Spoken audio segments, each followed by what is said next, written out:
Right, thank you very much. This could be a disaster, because I'm a wee bit wired. This is the first of 3 talks I'm doing today. There's one here, and I'm very sorry to be so rude and miss what will be an excellent talk from Paul, but I'm going to go shooting off to do another talk. And then tonight I'm talking at the Paisley Medical Society, and I've got to think of something funny to say to Paisley, to drunk Paisley doctors by about the time I arrive in Glasgow. And I haven't slept for the last 2 nights because I've been on call, and I'm a wee bit. And then they tell me with 2 minutes to go, we're going to film you. Magic. I've got marmalade doing my trousers, and it's not good. But, so I'm a wee bit wired, and they've given me this, and I can't do that and that at the same time. So I might be pointing, and all sorts of stuff's going to be going. It's going to be, what do you call it? Sony Lumiere. It's going to be. Right, come on then. We're going to talk about research and innovation in the North East, which is fabulous, and then we're going to talk some specifics about the NIHR Diagnostic Evidence Cooperative at Newcastle. That's the Sunday title. We're going to call it the deck from here on in. It's very difficult with my accent talking to an audience like this without making a few declarations. I have no industrial declarations to make. I just want to make it clear to try and get the audience on my side. I did not vote SNP. I did not vote for independence. I didn't have a vote, of course, but I did not vote for SNP. So I hope we can be friends for at least 30 minutes.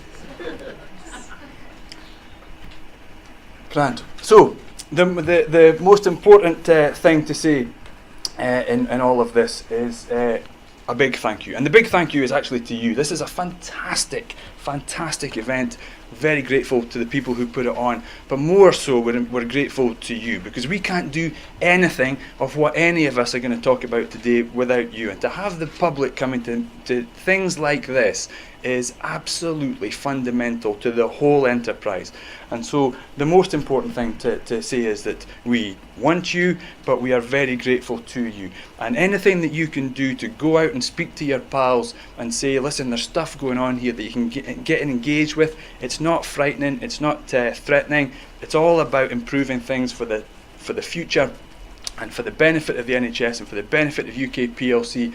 Then this thing will just continue to mushroom and keep the North East where it already is, I think, right at the forefront of this, as I hope to explain to you in the next while.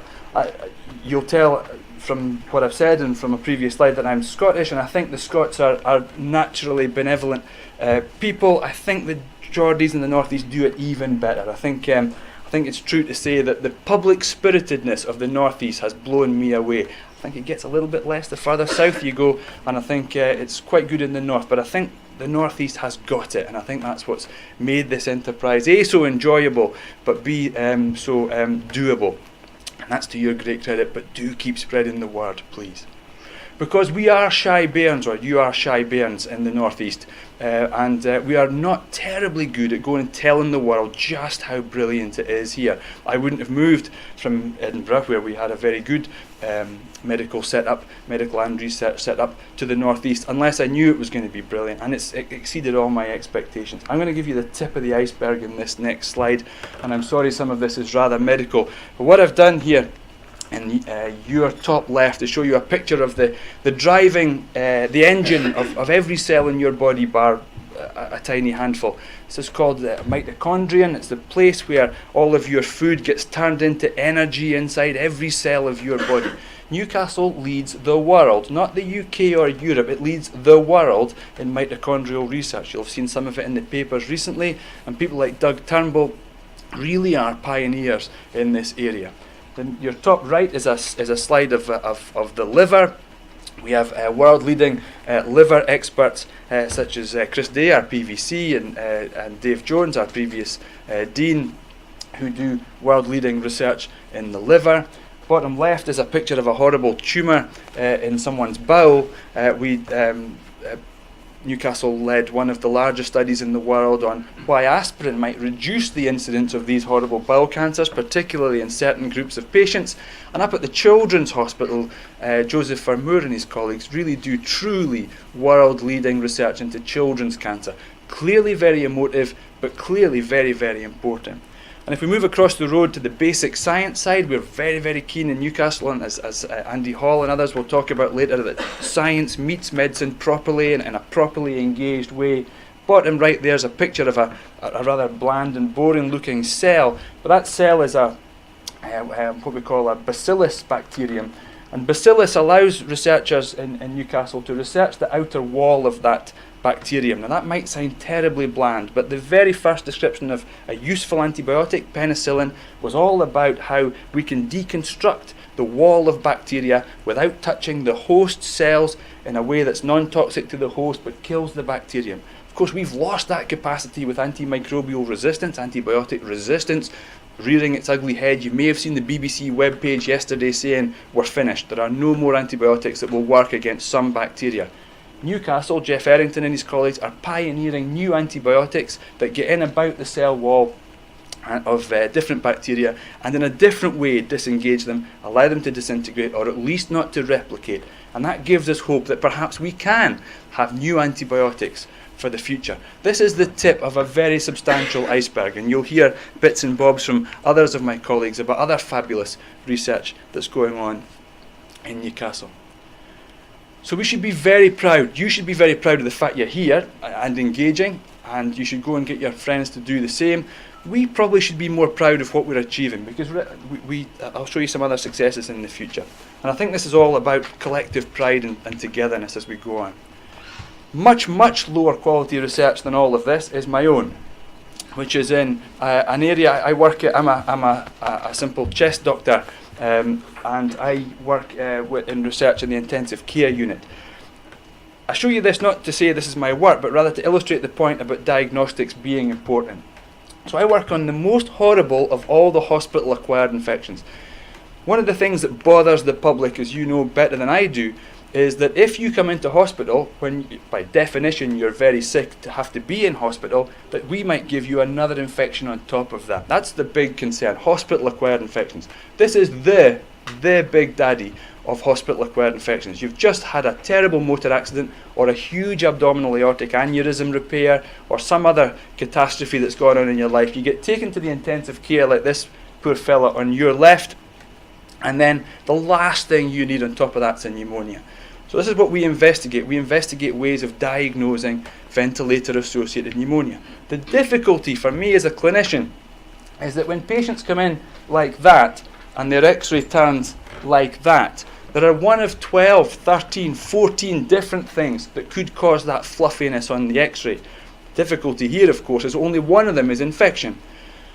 And because there are two, Andy Hall will recognise this in me, that I only got an A+ in medical school in one subject, and that was arrogance. I got an A star.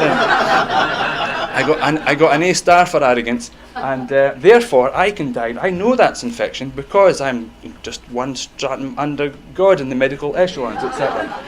Therefore, I can tell instantly that that's a pneumonia. Rubbish. I would be wrong, and we've proven this again and again and again in different cohorts of patients, that I would be right with my clinical judgment after 25 years of doing this about 30% of the time. But 30% of the time. I don't have a test that we can take out of his arm and say, yep, that's pneumonia. No, it's not. What are the consequences of that? It's quite difficult to diagnose the pneumonia without a tube going down. Putting a tube down a really sick patient and washing it around the lungs is not without its risks. What's the easiest thing for the doctor to do? Well, this is a really sick patient with a reversible cause, pneumonia. Why don't I just treat the pneumonia? What does that do? It does one of two things. It means that poor patient, 70% chance he doesn't have a pneumonia, but we're going to give him antibiotics and we're going to forget the actual cause, one of the other 13 causes that might be driving his critical illness. Number one. Number two, we're giving him unnecessary antibiotics, which will drive more antibiotic resistance, which will lead to poor Jeff Errington having to work harder to find new antibiotics for the future. It's disastrously bad medicine. It would be sorted at a stroke by a new diagnostic test to tell me with some confidence whether he does or doesn't have a pneumonia at the point at which we suspect it. That would take away my doubts. And I have spent 20 years of my life trying to get a blood sample that will tell us that, and I have singularly failed. But we do have, by putting the tube down, a bit risky, by putting the tube down and washing the lungs, we found two markers that we think can say with 92 to 100% certainty that he does not have pneumonia. And we're just about to complete a large trial across 22 centres. We said how collaborative Newcastle can be. 22 intensive care units up and down the country are helping me perform a study where we see whether those biomarkers can indeed distinguish pneumonia from non-pneumonia. And secondly, and more importantly, with that information, will doctors change their practice? Will they change the care pathway, which we'll return to, on the basis of our instruction? We're going to tell them it's very close to 100% certain he doesn't have pneumonia. Will you now have the nerve not to give him antibiotics, and can we change care in that way? And I think, quite aside from the fact that that's my own passion, I think that illustrates the point of what I'm going to talk about next, that we need better diagnostics. If I had a blood test that could tell me that, that's the holy grail for this particular area. This kills 35% of people who get it. 40% of the survivors are dead within 1 year. This is really, really important stuff. I want to know how best to treat this patient. I want a better diagnostic test.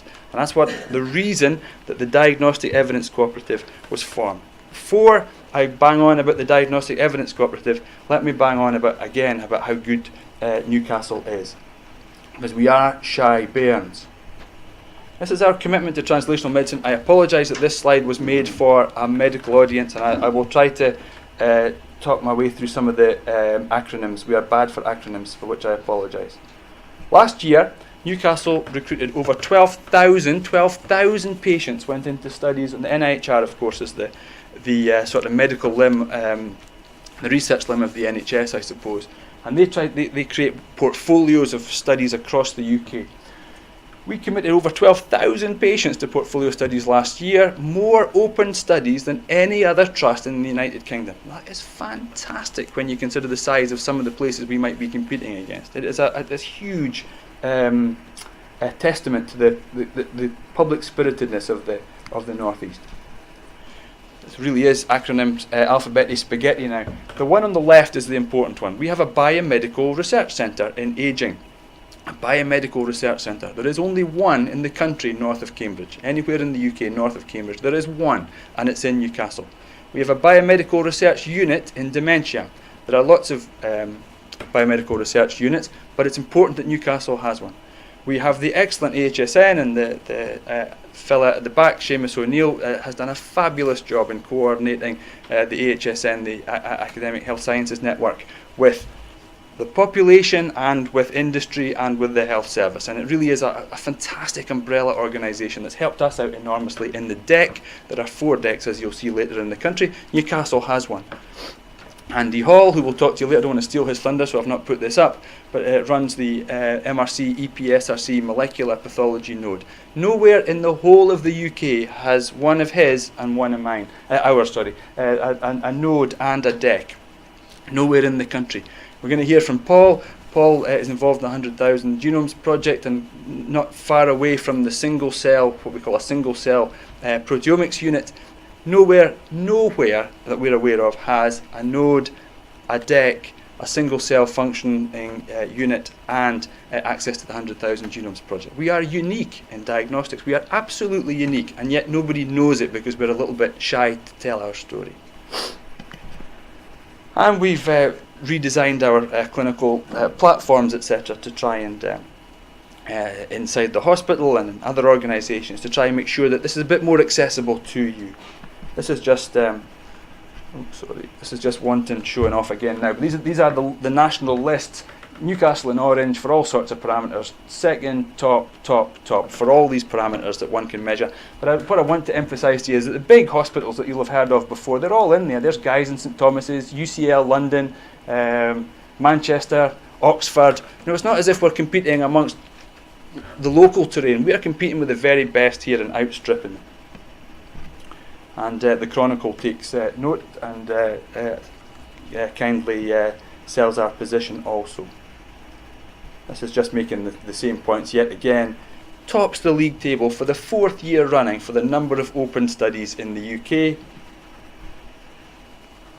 Almost 15,000 patients went into trials, of which over 12,000 of them went into portfolio studies. Think about how many people there are. There's 250,000 people in Newcastle, and then if you spread the onion out all the way down to Middlesbrough, there's about 3.5 million. But in the city of Newcastle, there's 250,000 people. This is an astonishing return for 15,000 to be in studies last year. Unbelievable. And again, it comes down to you guys and to Lynn and her team for engaging with you guys. 50, more than that now, patient or public ambassadors recruited across just 4 specialties. That's going up all the time. This is a real proper partnership across community meets medical sciences, and I think we're really proud of that fact. I suspect that 50 is now much higher. A number? Well, it'll be about 100 now. Hundreds. We're up to 100. I only wrote that yesterday. It's 100% increase in a day. It's incredible. It's incredible. That's the rate of change I like to see. And of course, and you know how austere the times are just now. And it's hard for us to eke money out of the government for research when we've got the doctor strike coming and all sorts of things. Front door medicine to do. But research and development still makes a small proportion of the trust's income. The trust has a turnover of around £1 billion. But nevertheless, we now have a turnover of 35 million within that, whereas only 5 years ago it was half of that, and we're less than half of that. So we're very proud of the fact that we are getting more patients in, we're getting more income to associate with that. And I think I've probably over-laboured that point enough for now. But thank you so much for your contribution to that. If one thing has to come out of today, it's that the snowball has to keep rolling down the hill, gathering momentum. We need to get more of this. Our appetite for this is almost insatiable. We don't want to stop and say 15,000 patients, £35 million of turnover, lots of projects leading the world in 4 or 5 areas. That's not good enough for us. We want more and more of this, and I think that the North East is ideally placed to do it, or I wouldn't be here. Diagnostic evidence cooperatives are a small part in that. We are not as big as the BRC, the BRU, the molecular pathology node, the AHSN, but I think we play an important part in that family, and there are representatives from most of those organisations here today. Why have them? Why did the government, in a moment of forward thinking, see to have diagnostic evidence cooperatives? Well, I think there were a couple of problems for industry and for medicine 3 or 4 years ago. The first was that there was no real incentive for, I'm going to use the term IVD, in vitro diagnostics, just for the purposes of this talk. This is a really stupid medical distinction, but basically if I take a sample of blood from my thumb and put it on that machine there, then that is an in vitro diagnostic test because the sample has left my body to go to the piece of kit, however close. If I take a thing that measures blood sugar and put it on my thumb to measure it, then it's a device. So I'm going to talk about in vitro diagnostics. So sample leaves patient, goes to testing, piece of machinery. There was little incentive for industry to invest in the UK to develop their diagnostics. Of course, as you've seen earlier with my own work, we try to develop diagnostics in academia. Of course we do. But ultimately, we know that the push to get them out there is helped by industry with all the tools that they have to do that. And industry wasn't being incentivised to come to us. And that's partly because we were perceived to be over-regulated, and we still are a bit over-regulated. But it was easier to take your in vitro diagnostic test to Australasia, or even to the States, believe it or not, than to the UK. And the second problem, so we were over-regulated. And the second problem was that we were relatively inaccessible. I'm a chest doctor, and one of the conditions that I see quite a lot of is a condition called sarcoidosis. This X-ray on the left, you just need to take it from me that these are lymph nodes, and they're enlarged. They're big lymph nodes inside the chest, and this is a biopsy if you wanted to biopsy those lymph nodes. This is a condition called sarcoidosis, which can be quite nasty in some patients. We have no test other than a biopsy to say whether you've got sarcoid. Wouldn't it be fabulous, again, if I had a blood test that says, yep, this is sarcoid, or as opposed to things that mimic sarcoid, like tuberculosis, for example. So it'd be lovely to have a test. So what if I was sitting here as one of maybe 25 people interested in sarcoidosis in the UK, and you're a company? Well, what you might do is try and find an interested sarcoid expert.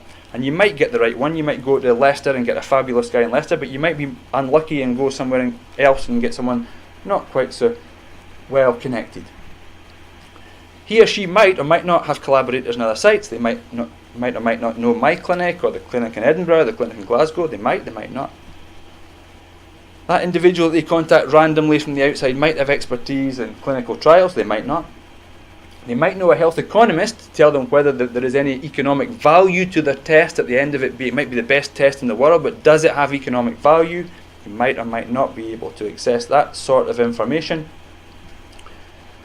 They might or might not know someone with expertise in commissioning. In other words, the test is good, it looks like it's quite economically viable, but can we get it out there through the commissioners to patients? And they might or might know whether, even if you got it through all of that, clinicians will actually use the test. You'll remember in my own study that I said one of the questions we're asking is, we're going to give you good information to say that patient has an almost 100% chance of not having pneumonia, but they might not hold their nerve and stop the antibiotics anyway. Same applies here. The chances of getting all 6 bits of that jigsaw all to be tick, tick, tick, tick, tick to allow the study to happen properly, vanishingly small in the UK until the DEX, etc. came along. What we need to be is more joined up. So we were over-regulated and we were inaccessible to industry. And in that regard, the NHS really is Treasure Island. I mean, you can see from the view from space where all the huge conurbations with millions of patients are, and obviously here we are here, and up in the civilised countries we have high densities of population as well. And of course the NHS, the beauty of all this is that the NHS joins the whole thing up. Not so over here or over here where it's much less joined up. Much more joined up. You've got one number that carries you all the way from, they've cut off poor old Shetland, all the way from Shetland down to Devon. You've got one number that means the same thing to us all. We're very joined up in the NHS, and we've got big conurbations of people in very tight areas where we can study this sort of thing. So it seemed a good idea to have a coordinated centre for diagnostics. Let's call them diagnostic evidence cooperatives. I'll probably skip this next stuff in the interest of time. This is our bid. I was trying to make the point that we're very joined up, but I hope you've got that idea already. So basically what we had to do then was marry that up to the clinical excellence in Newcastle. We had to sort of say, we've got the appetite to do diagnostics, let's marry it up with the very best people in the world at their specialties. So we have told you already, we've got it in liver disease, we've got it in mitochondrial disease, we've got it in cancer, we've got it in all sorts of areas. Again, I hold my hand up to say that I am not in one of the best disciplines. My discipline has a slight image problem in respiratory medicine. I went to the hospital just now before I came out and took a picture of a liver doctor, and there he was, suave in his greens, looking particularly. Even I find him moderately attractive, I have to say. Oh, this is being filmed. Seamus, could you just dub that wee bit out, please? Thanks very much. And then I went along the corridor and saw a neurologist, and I was even more attracted to the neurologist, and that was fantastic. And I just had time to go back to my own ward and do a quick ward round. And here's rather cruel people like Andy Hall will say to me that the biggest intellectual decision I face on a day-to-day basis is 1 puff or 2 of Ventolin, and that's possibly true. But so I hold my hand up and say respiratory perhaps isn't amongst the big guns just yet, but we're coming. So we did have the world's best clinical disciplines to go with this organisational structure, and that's what we were looking for.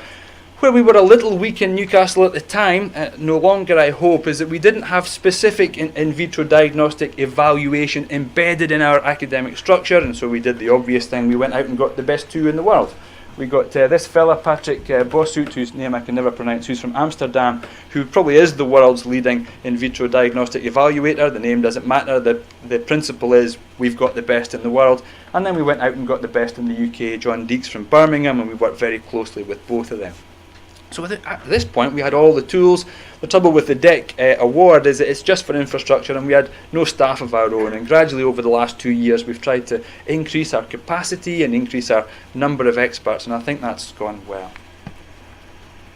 So there are 4 very joined up diagnostic evidence cooperatives in the UK. These were a national competition. We all had to compete against each other, and then they appointed 4, and then once the 4 were appointed we all spoke together. Leeds, who specialise, the way the decks are configured is different, and luckily it makes a complementary team that's very good, I hope. So Leeds do liver, kidneys, the GI system, gastrointestinal system, and musculoskeletal disease.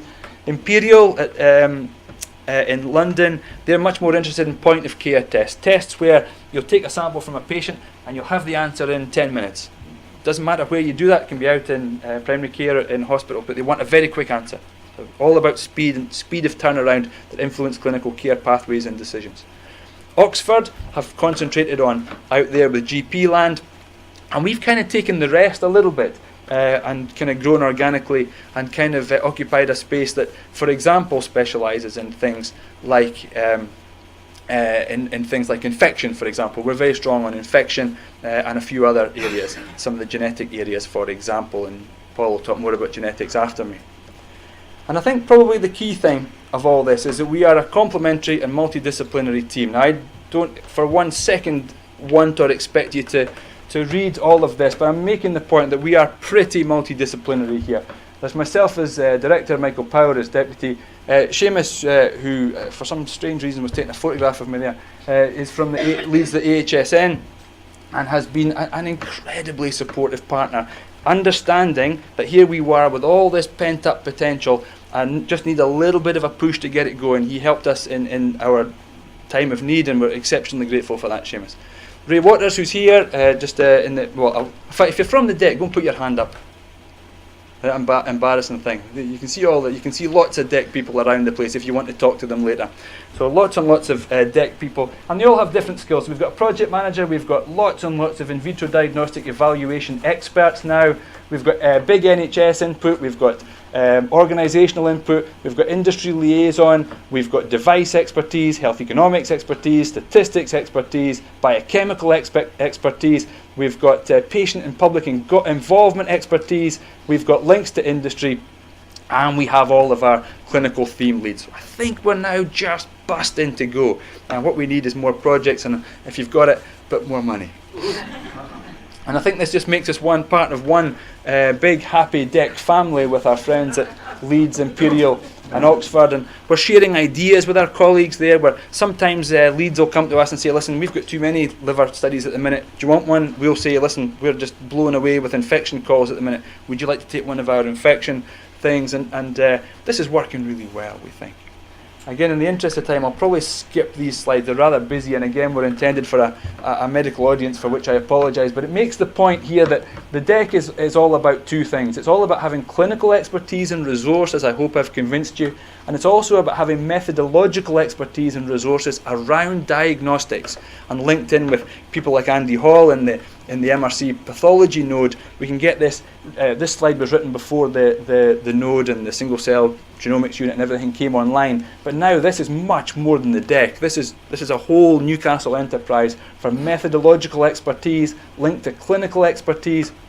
And what we can do for companies is take them all the way from I've had an idea all the way through to I want my idea to go out into the NHS, which is of course where you and I want it to be ultimately, but we don't want rubbish. We don't want any old test going out there. We want to prove in the middle here that it's a blooming good test before we send it out to be used in clinical practice. And so these slides just basically say that we affect the pathway on the left, right at the left-hand end, we can do it in the middle, and we can do it at the end. And that's what the fabulous people who put their hands up are working on pretty much night and day at the minute to do.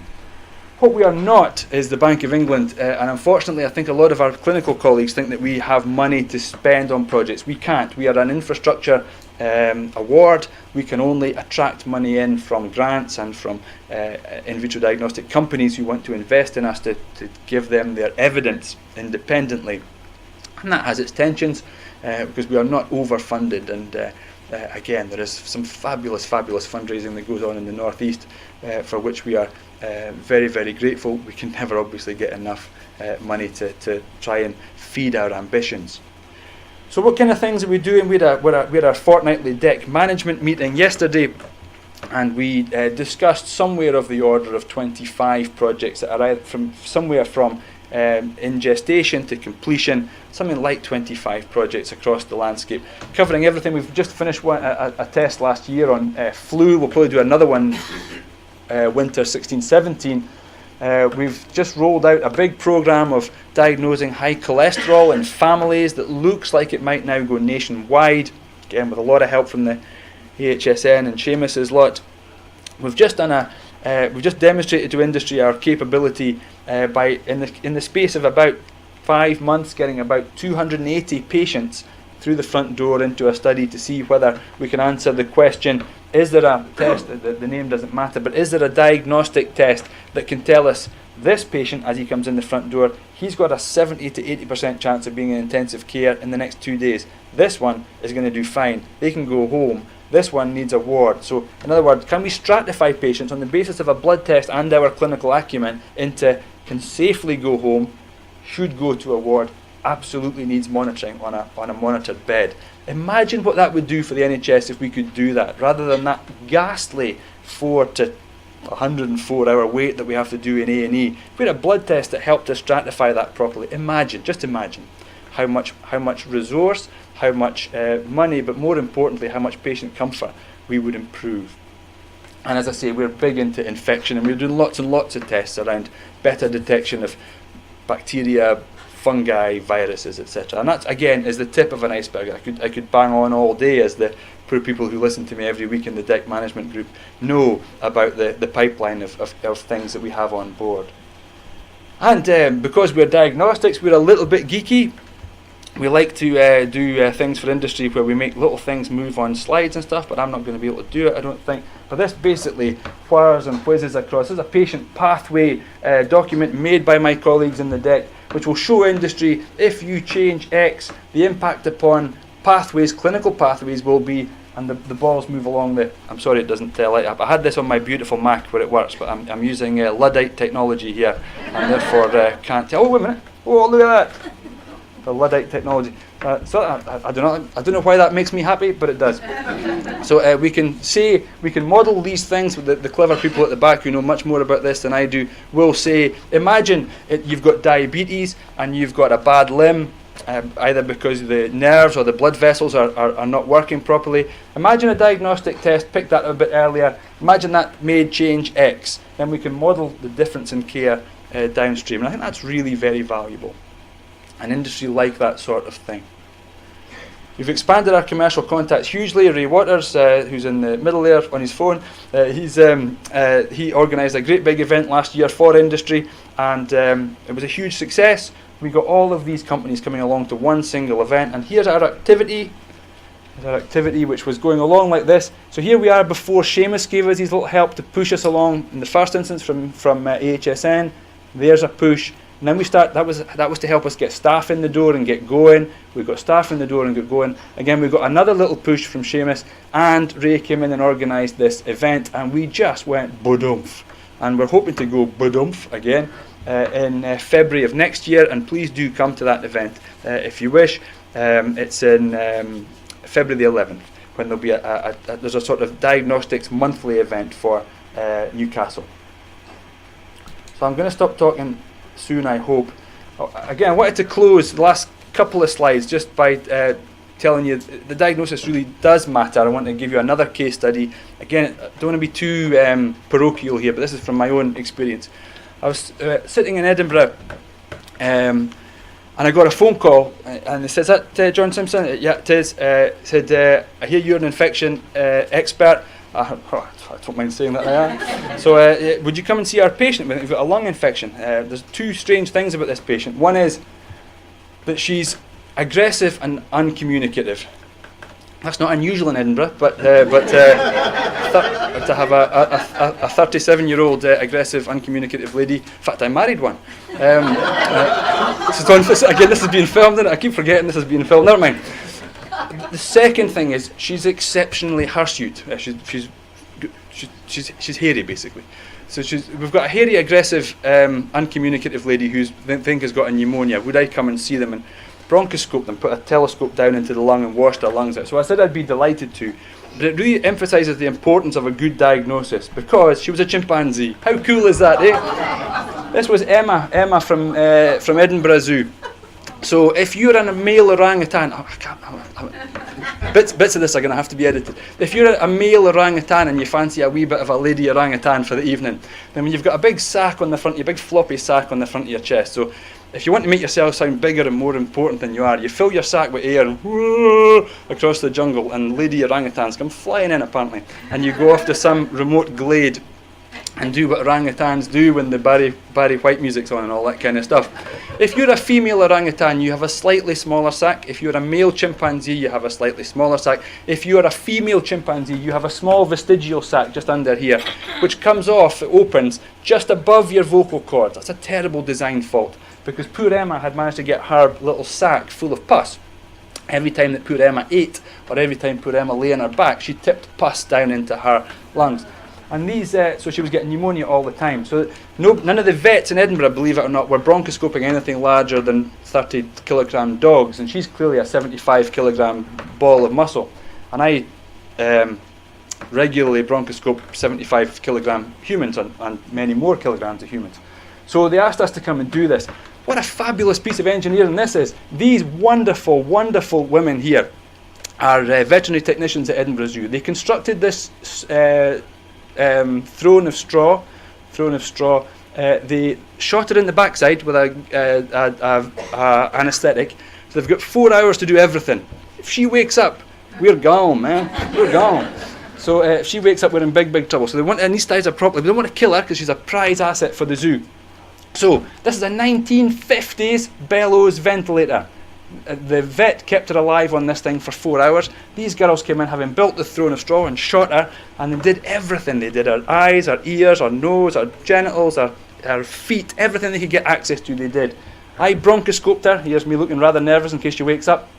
And in fact, this is one of the proofs. Some of you might not believe in the story of evolution, but that is the best proof that there's a very small evolutionary step from there to there. I think it makes the point. And then this fabulous lady, having finished off anaesthetising her, came in, opened the sac, scraped it all out, closed the sac so no more could go down, sent the stuff off to the lab. We grew the same bug. I grew the same 2 bugs from her lungs as one of the bugs from her sac. And these wonderful girls, having woken her up very gingerly and got the tube out, for the next 2 weeks gave her the 2 antibiotics informed by the 2 bugs that we'd found in the lungs and sent to the microbiology lab, and put those antibiotics through her fruit, and she got better. And if you go to Edinburgh Zoo, or you can look it on the webcam, the Bidongo webcam, will show you Emma, who's still alive all these years later. If you go to Edinburgh Zoo, I am led to believe there is a little book that says doctors from the Royal Infirmary of Edinburgh came and saved Emma's life. That is not true, but we never corrected them. But that just shows you how important diagnosis is, because we made Emma better, because we found the actual bug in her lung rather than guessing. Goes back to my patient in the intensive care unit who you saw earlier. So what's next? This is an old slide. We want to establish a proper world-leading in vitro diagnostic evaluation methodology unit in Newcastle, led by people who are at the back. We want to have higher degrees in this sort of thing. We want an annual IVD conference, which Ray has already arranged for us. We want regular interaction with industry. We want regular interaction with you guys. We want your ideas. It's no good us telling industry what patients want. We want to hear what the patients want. And we need to establish the capacity to respond a little bit quicker, as Seamus and I discuss on a regular basis. I apologise profusely that I have to go to give another talk after this. Please do contact us. Ray, for example, is here. Joy, who's on the slide, is here. Louise is here. Finn's here. There's lots of people from the deck. We'd love to hear your ideas. We would love, with Lynn Corner, who's here as well, to have more involvement on our strategy meetings from the public. We would love to hear a bit more of that sort of thing. Today is an opportunity for us to do that. If you want to read more about us, we're down here. If you want to contact any of us, we're up here. My ambition is, when you go into Google, if you go into Google and put in Newcastle Deck, we are still number 2 behind one of these guys, which is very disappointing. We're very close to going ahead of them, so keep putting in Diagnostic Evidence Cooperative. Keep clicking, and we'll be better than these lads one day. Thank you very much.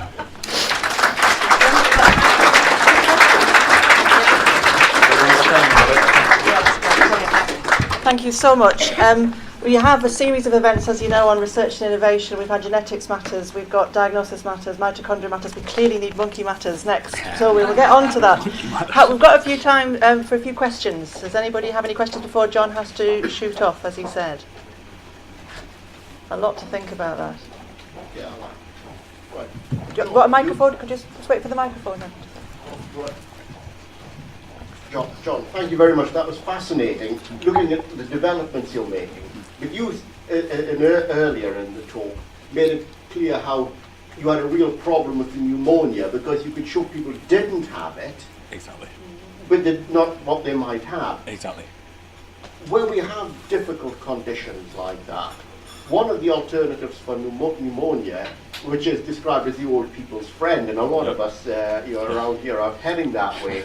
Not at all. Not at all. We don't want the way out immediately, though, and we are offered, or we can ask for, a vaccination against it. How effective is that, and would that reduce some of your problem with older people? Yeah, so that's a great question. It's a great question for lots of reasons, and I'll try to be brief. But the greatest invention, to my mind, of the latter part of the 20th century in medicine was the flu vaccination. And then the blooming thing doesn't work last year, and then the public get the wrong impression. The pneumonia vaccine is not that effective, actually. What a prize question for the deck to ask. You know, what a really prized question for the deck to ask. Can we evaluate our vaccines? Because exactly as you imply, I think there is a perception that if we're going to give a vaccine to patients, it probably works. And we saw with the flu vaccine that it doesn't. And we know there's a huge amount of inter-individual variation on how things like vaccines work. But we don't like to evaluate them. We like to just push them out very quickly. And that's exactly why we have decks. And it's a great idea, actually. We should maybe go and speak more to the... Where's Ray? We should maybe go and speak more to the vaccine companies. It's something we'll take away and think about. Thank you. Great question. Time for one quick question. Anyone? Just conscious of time. Well, as John, thank you so much, John. That was absolutely fabulous, and it's a great introduction to the work of the deck, and it actually sets the scene for the subsequent talks as well. But as John said, you know, the great question there. I know for many of you, you will have questions when you've had a chance to digest what has been said. And again, if you contact Helen at Voice North, we'll coordinate to make sure that your questions go through to the right people and that we can take them forward. So thanks very much. So just to say thanks to John again.